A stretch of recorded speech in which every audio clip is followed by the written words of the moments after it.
बिस्मिल्लाहिर्रहमानिर्रहीम। तमाम तारीफ़ें उस रब बाबरकत की ज़ात के लिए जो तमाम जहानों का परवरदिगार है, और करोड़ हा दरूद व सलाम उसके पाक नबी हज़रत मोहम्मद मुस्तफ़ा सल्लल्लाहु अलैहि वसल्लम की ज़ात बाबरकत के लिए। सबसे पहले मेरी तरफ़ से आप सब लोगों को अस्सलाम वालेकुम। हम एक अच्छी बात से आज का सेशन भी शुरू करते हैं। तालीम ये जो आप लोग हासिल कर रहे हो, इसके 3 बुनियादी मकासद हैं। हमें से बहुत सारे लोग इस तालीम के मकासद को 2 मकासद तक महदूद कर देते हैं। आपने याद रखना है कि जो भी आप पढ़ रहे हो, जो इल्म हासिल कर रहे हो, उसका सबसे पहला मकसद है लर्निंग, कि आप कुछ सीखो। इसका दूसरा मकसद है अर्निंग, कि जब आप डिग्री कंप्लीट करो, अल्लाह खैर करे, आप सब लोग अच्छी अच्छी जॉब करो, बिज़नेस स्टार्ट करो, तो आप इससे कुछ ना कुछ कमाई करो, अपने अपने वालिदैन के ख्वाब पूरे करो। हम में से बहुत सारे लोग लर्निंग और अर्निंग पे आके समझते हैं कि हमने मकसद पूरा कर लिया, जबकि आपने याद रखना है कि तालीम का मकसद है लर्निंग, अर्निंग, और तीसरा सबसे अहम मकसद इसका रिटर्निंग, कि जिस मुआशरे ने आपको इतना कुछ दिया, जिस यूनिवर्सिटी ने, जिन असातिज़ा ने, जिन वालिदैन ने आपको इतना कुछ दिया, आप उनको क्या दे रहे हो। अगर तो आप रिटर्न कर रहे हो, कुछ ना कुछ वापस कर रहे हो, यू आर मीनिंगफुल, आप कारआमद हो। और अगर आप रिटर्निंग नहीं कर रहे हो, यू आर नॉट मीनिंगफुल, आप कारआमद नहीं हो। और हम हमेशा से सीखते आ रहे हैं कि कारआमद होना आपकी ज़िंदगी का मकसद है। अल्लाह ताला हमें समझने की तौफीक दे।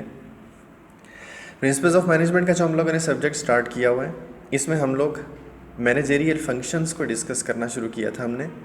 और मैनेजरियल फंक्शंस को हमने पढ़ा था कि 4 तरह के फंक्शंस मैनेजर परफॉर्म करते हैं: प्लानिंग, ऑर्गेनाइजिंग, लीडिंग और कंट्रोलिंग। प्लानिंग था फ्यूचर के बारे में डिसीजन मेकिंग करना, कि क्या करना है और कैसे करना है। हमने इसकी डिटेल्स पढ़ी कुछ, कि डिसीजन मेकिंग क्या है, ऑब्जेक्टिव्स क्या हैं, कोर्स ऑफ एक्शन उसके लेवल्स क्या हैं, स्ट्रेटजी, पॉलिसी, रूल्स, प्रोसीजर्स, हमने इस तरह की चीज़ें इसमें डिस्कस की। दूसरा हमने इसमें फंक्शन मैनेजर्स का ऑर्गेनाइजिंग, कि मैनेजर्स चीज़ों को इस तरह से अरेंज कर देते हैं, स्ट्रक्चर्ड कर देते हैं कि क्या काम है और किसने करना है, ताकि हर काम तरतीब से होता चला जाए। हमने ऑर्गेनाइजिंग के फंक्शन की डिटेल्स स्टार्ट की थी। इससे आगे लीडिंग और कंट्रोलिंग के फंक्शन है कि वो चीज़ों को डायरेक्शन देते हैं, मोटिवेट करते हैं ताकि लोग काम कर लें, और मॉनिटर करते रहते हैं कि सारा कुछ ठीक चल रहा है या नहीं चल रहा। इसमें से हमने ऑर्गेनाइजिंग का जो फंक्शन है उसकी डिटेल स्टार्ट की थी। तो ऑर्गेनाइजिंग को हमने पढ़ा, आपके सामने 3 पॉइंट्स लिखे भी हुए हैं, कि ऑर्गेनाइजिंग में हम किसी भी चीज़, ऑर्गेनाइजेशन में चीज़ों को इस तरह से अरेंज कर देते हैं, ऑर्गेनाइज कर देते हैं कि हर चीज़ स्ट्रक्चर्ड हो जाए। और उस स्ट्रक्चर में 2 चीज़ें आती हैं कि क्या टास्क्स हैं, what is to be done, और किसने करना है, who is going to perform each task. जब हम ये चीज़ें इस तरह से अरेंज कर देते हैं, it means we have organized the things. अब ऑर्गेनाइज करते हैं चीज़ों को, तो ऑर्गेनाइजेशन स्ट्रक्चर या ऑर्गेनाइजेशनल डिज़ाइन की हमने डिटेल्स पढ़ना स्टार्ट की। तो ऑर्गेनाइजेशन डिज़ाइन को हमने, या ऑर्गेनाइजेशन स्ट्रक्चर को हमने पढ़ा कि it is the formal arrangement of jobs within any organization to accomplish the targets या ऑब्जेक्टिव्स। अब किसी भी ऑर्गेनाइजेशन में चीज़ों को अरेंज करने के लिए हम कुछ इंग्रेडिएंट्स को अपने जहन में रखते हैं, वो कहलाए इंग्रेडिएंट्स ऑफ ऑर्गेनाइजेशन स्ट्रक्चर या एलिमेंट्स ऑफ ऑर्गेनाइजेशनल डिज़ाइन। उन एलिमेंट्स को हमने लिस्ट डाउन किया, आपके सामने लिस्ट बनी हुई है। फॉर्मलाइजेशन, डिवीजन ऑफ वर्क या division of labour, decision making, geographical operations, organizational hierarchy, span of management, departmentalization और चेंज ओरिएंटेशन।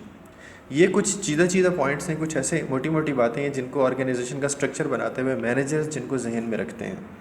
अब इन सारी बातों को हमने बारी बारी पढ़ना शुरू किया। तो सबसे पहली चीज़ हमने पढ़ी फॉर्मलाइजेशन, कि ऑर्गेनाइजेशन डिसाइड करती हैं लेवल ऑफ फॉर्मेलिटीज़ को, और लेवल ऑफ फॉर्मेलिटीज़ में 3 चीज़ें डिटरमिन करती हैं फॉर्मेलिटीज़ को: पीपल, प्रोसीजर्स और डॉक्यूमेंटेशन। और हमने इसमें पढ़ा कि पीपल, प्रोसीजर, डॉक्यूमेंटेशन का लेवल जितना ज़्यादा होता चला जाएगा, हमारा स्ट्रक्चर उतना कहलाएगा फॉर्मल स्ट्रक्चर। हमारे इर्द गिर्द कुछ ऑर्गेनाइजेशंस हैं जो कि फॉर्मल स्ट्रक्चर को फॉलो करती हैं, जबकि हमने इसमें पढ़ा कि जितना इन्वॉल्वमेंट ऑफ पीपल कम होगी, प्रोसीजर्स सिंपल होंगे और डॉक्यूमेंटेशन सादा होगी, उतना ही हमारा स्ट्रक्चर कहलाएगा इनफॉर्मल स्ट्रक्चर या इनफॉर्मल डिज़ाइन। तो हमारे इर्द गिर्द फॉर्मलाइजेशन या लेवल ऑफ फॉर्मेलिटीज़ के लिहाज से 2 तरह की ऑर्गेनाइजेशंस हो सकती हैं: फॉर्मल ऑर्गेनाइजेशंस और इनफॉर्मल ऑर्गेनाइजेशंस। दूसरी चीज़ हमने इसमें पढ़ी डिवीजन ऑफ वर्क या डिवीजन ऑफ लेबर, और इसके लिहाज से हमने पढ़ा कि ऑर्गेनाइजेशन अपने काम की तकसीम कैसे करती है लोगों में। अगर काम की तकसीम करते हुए वो स्पेशलाइज्ड टास्क असाइन करती है लोगों को तो ये कहलाया वर्क स्पेशलाइजेशन, और अगर इन जनरल कोई भी बंदा हर एक्टिविटी परफॉर्म कर सकता है तो ये कहलाता है वर्क जनरलाइजेशन या जनरलाइज्ड स्ट्रक्चर। हमने इसकी एग्जांपल में इसकी मिसाल देते हुए हमने इस तरह से डिस्कस किया था कि अगर फर्नीचर बनाने का कारखाना है, उसमें कटिंग, असेंबलिंग, पॉलिशिंग 3 इंपॉर्टेंट काम है। अगर एक बंदा सिर्फ कटिंग कर रहा है ये वर्क स्पेशलाइजेशन है, एक बंदा सिर्फ पॉलिशिंग कर रहा है, एक बंदा सिर्फ असेंबली कर रहा है, उसको जोड़ रहा है, ये वर्क स्पेशलाइजेशन है। और अगर एक ही बंदा कटिंग कर रहा है, फिर वही असेंबली कर रहा है, फिर वही पॉलिशिंग कर रहा है, ये वर्क जनरलाइजेशन है। और हमने पढ़ा था कि वर्क स्पेशलाइजेशन या जनरलाइजेशन को डिटरमिन करने के लिए हम नंबर ऑफ टास्क और वैरायटी ऑफ टास्क को फोकस करते हैं। तीसरा इंपॉर्टेंट इंग्रेडिएंट ऑर्गेनाइजेशन स्ट्रक्चर का, जिसको हमने आज डिटेल में डिस्कस करना है, वो है डिसीजन मेकिंग अथॉरिटी। अब डिसीजन मेकिंग के लिहाज से अगर हम अपनी ऑर्गेनाइजेशन की एग्जांपल लें, हमारी ऑर्गेनाइजेशन में सबसे ऊपर डायरेक्टर जनरल हैं, उनके अंडर HODs हैं, उनके अंडर कोऑर्डिनेटर्स हैं, उनके अंडर टीचर्स हैं।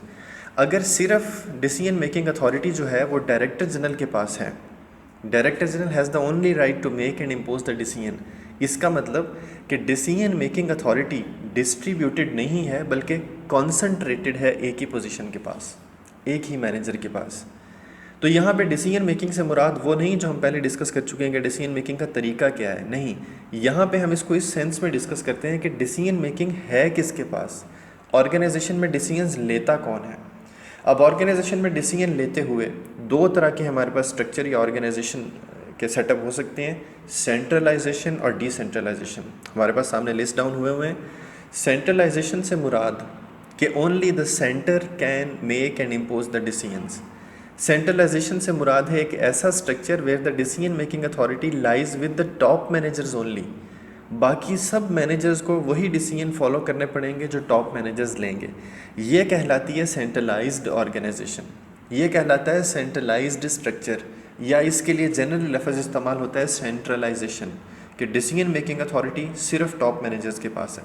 अब अगर इसी तरह से हो कि ऑर्गेनाइजेशन में कि डिसीजन मेकिंग करते हुए डायरेक्टर जनरल एक डिसीजन लेके बता देते हैं HODs को कि ये काम मुझे चाहिए। अब HODs की अपनी सवाबदीद है, अब HODs की अपनी अथॉरिटी है कि वो उस काम को कैसे करें। Means HODs can also make decision according to their own domain. जब HODs आते हैं टीचर्स के साथ डिस्कस करते हैं, टीचर्स कहते हैं सर हम इसको इम्प्लीमेंट कर लेंगे, आप तसल्ली रखें। इसका मतलब HODs ने बात कन्वे कर दी, अब टीचर्स खुद से डिसाइड करेंगे कि उन्होंने कौन सा काम किस तरह से करना है। यहाँ पे decision making authority is distributed, decision making authority is delegated to various managers. यहाँ पे टॉप मैनेजर्स के पास नहीं है सिर्फ, बल्कि जितने मैनेजरियल लेवल्स हैं वो हैं कौन कौन से, नेक्स्ट लेक्चर में हम इसको डिस्कस करेंगे।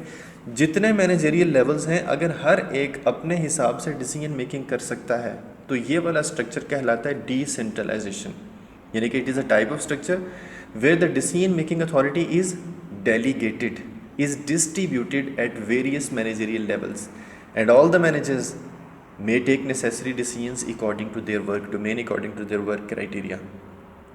ये हमारे पास हो गया डिसीजन मेकिंग।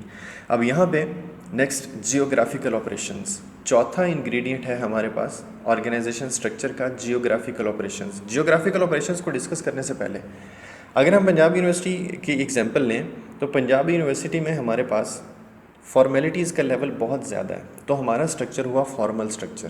पहला इंग्रेडिएंट देखो, यहाँ पे हर टीचर अपनी स्पेशलाइजेशन के सब्जेक्ट्स पढ़ाते हैं, तो यहाँ पे हम फॉलो करते हैं स्पेशलाइज्ड स्ट्रक्चर या वर्क स्पेशलाइजेशन। अब देखो एक ही ऑर्गेनाइजेशन है, उस ऑर्गेनाइजेशन में फॉर्मेलिटीज़ भी हैं, वर्क स्पेशलाइजेशन भी है और डिसेंट्रलाइजेशन भी है कि हर एक अपने लेवल पे डिसीजन मेकिंग कर सकता है। अब जब हम पंजाब यूनिवर्सिटी के स्ट्रक्चर की बात करेंगे ना तो हमारा स्ट्रक्चर कहलाएगा formal specialised decentralised structure.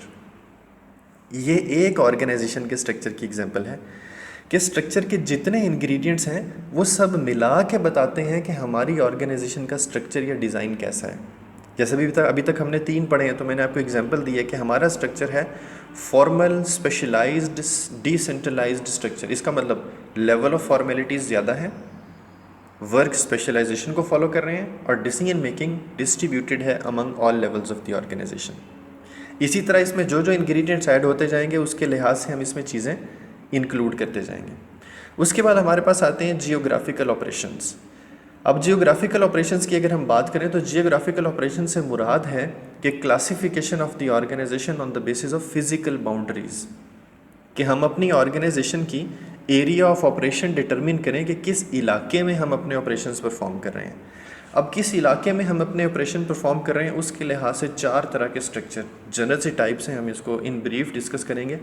Local structure, national structure, multinational structure और वर्चुअल स्ट्रक्चर या बाउंड्री लेस स्ट्रक्चर।